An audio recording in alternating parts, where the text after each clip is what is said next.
ಪಾಕಿಸ್ತಾನದ ಉಗ್ರ ನೆಲೆಗಳನ್ನು ಟಾರ್ಗೆಟ್ ಮಾಡಿಕೊಂಡು ಭಾರತ ಏರ್ ಸ್ಟ್ರೈಕ್ ಅನ್ನು ಮಾಡಿತು.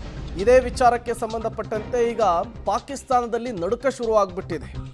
ಮುಖ್ಯವಾಗಿ ಮನೆಗಳನ್ನು ಜನ ತೊರಿತಾ ಇದ್ದಾರೆ ಅನ್ನುವಂತಹ ವಿಚಾರ ಗೊತ್ತಾಗ್ತಾ ಇರುವಂಥದ್ದು. ಅದರಲ್ಲೂ ಕೂಡ ಗಡಿ ಭಾಗದಲ್ಲಿರುವಂತಹ ಜನ, ಈ ಬಂಡೀಪೋರ, ಉರಿ, ಪೂಂಚ್ ಭಾಗದಂತಹ ಜನರು ಈಗ ಸ್ಥಳಾಂತರ ಆಗುವಂತಹ ಕೆಲಸ ಆಗ್ತಾ ಇದೆ.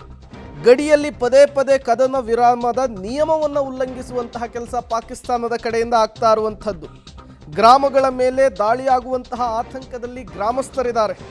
BSFನಿಂದ ಸುರಕ್ಷಿತ ಸ್ಥಳಗಳಿಗೆ ಜನರನ್ನು ಸ್ಥಳಾಂತರಿಸುವಂತಹ ಕೆಲಸ ಆಗ್ತಾ ಇದೆ.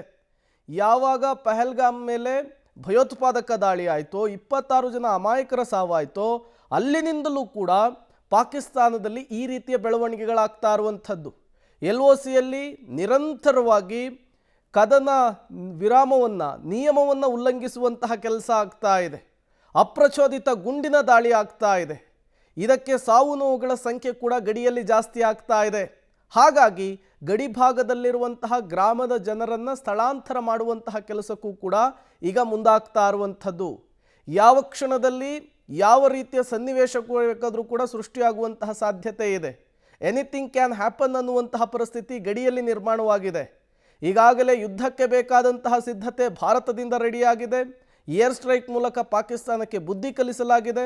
ಇದರ ನಂತರವೂ ಕೂಡ ಪಾಕಿಸ್ತಾನದಿಂದ ನಿರಂತರವಾಗಿ ಕ್ಯಾತೆ ತೆಗೆಯುವಂತಹ ಕೆಲಸ, ಗಡಿಯಲ್ಲಿ ಅಪ್ರಚೋದಿತ ಗುಂಡಿನ ದಾಳಿ ಮುಂದುವರಿಸುವಂತಹ ಕೆಲಸ ಆಗ್ತಾ ಇದೆ.